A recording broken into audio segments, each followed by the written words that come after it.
Eu gostaria de me reportar ao encontro hoje que a Comissão de Assuntos Econômicos promoveu quando pôde receber aqui o presidente Tombini e alguns outros diretores do Banco Central. Acho que foi uma oportunidade interessante de podermos acompanhar os números da economia brasileira, sobretudo na perspectiva do resultado que a política macroeconômica já começa a evidenciar no combate às pressões inflacionárias que, de alguma maneira, inquietavam a sociedade brasileira. Mas, na oportunidade desse debate, nós pudemos trazer uma discussão sobre algo que inquieta os brasileiros e todos aqueles que têm interesse no desenvolvimento do país. E que foi, a meu ver, muito bem focalizado num lúcido artigo produzido por um economista, o economista Otávio Barros, que falava sobre equilíbrio macro na busca da perplexidade perdida. O que é que dizia o economista Otávio Barros? Que é, a rigor, alguém que tem uma filiação ideológica insuspeita, é um homem de mercado, é o economista-chefe de um dos principais bancos do Brasil. E ele nos trazia, meu caro senador Jaime Campos, uma palavra de preocupação com toda essa trajetória da taxa de juro real no Brasil, que é uma distorção de décadas. E é curioso registrar que o Brasil avança no plano econômico, avança no plano social. O Brasil hoje é credor externo líquido. As agências de risco conferiram ao Brasil grau de investimento. O Brasil tem um ambiente institucional, quando comparado a outros países, um ambiente institucional saudável.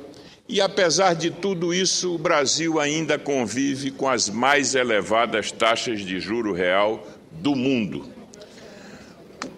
E o que é pior, quando assistimos o debate econômico e o signatário do artigo, o doutor Otávio Barros, assinalava o seu inconformismo, os economistas do Brasil tratam essa questão como se fosse algo natural, como se o Brasil tivesse condenado a viver durante muito tempo com taxas de juros que são extraordinariamente mais altas do que as taxas médias que vigoram no mundo.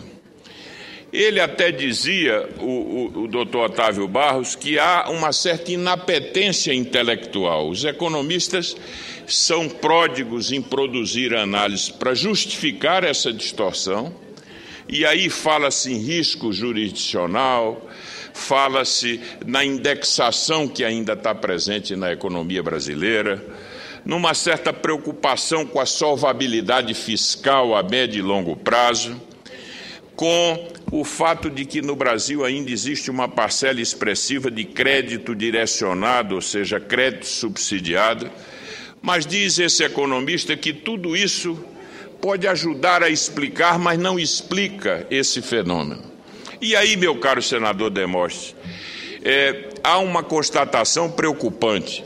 O Brasil vem há décadas gastando, na última década, gastando 6,5% do PIB com o serviço da dívida pública. Isso representa um diferencial de 4,5% sobre a média dos países emergentes e dos países desenvolvidos. Significa dizer que esses países gastam menos de 2% do PIB com o serviço da dívida pública e o Brasil gasta 6,5%. Veja, Vossa Excelência, o que é que isso representa. Se o Brasil pudesse ter essa margem no seu orçamento fiscal, se o Brasil pudesse dispor de 4,5% para investir em infraestrutura, que é a grande demanda desse país, nós estaríamos assegurando as condições de crescimento da economia brasileira a médio e longo prazo. Portanto, a questão da taxa de juro real no Brasil corresponde a uma distorção que precisa e reclama um sentido de urgência dos governos na direção das reformas que o Brasil não pôde ainda concluir, e nós nos atrasamos nessa agenda de reformas, e também isso impõe aos economistas, à comunidade acadêmica desse país, a compreensão de que nós não podemos nos conformar com essa situação. O Brasil avança, o Brasil produz mudanças estruturais e ainda temos uma taxa de juro real, a taxa básica de mais de 2 dígitos, e num levantamento recente da revista The Economist, só 4 países têm taxa de juro básica de 2 dígitos. E pasme, Vossa Excelência, na companhia do Paquistão, da Venezuela, da Argentina, países que têm inflação muito mais alta do que o Brasil, que têm risco político e uma instabilidade política muito maior, que não têm a qualidade do ambiente institucional do Brasil. Então, eu acho que esse lúcido artigo que o doutor Otávio de Barros nos traz, nos coloca a necessidade de uma reflexão sobre esse quadro.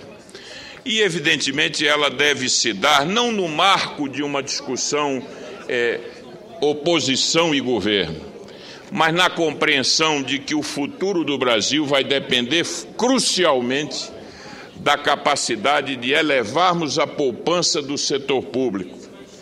E o que hoje consome a poupança do setor público é essa taxa de juros exorbitante.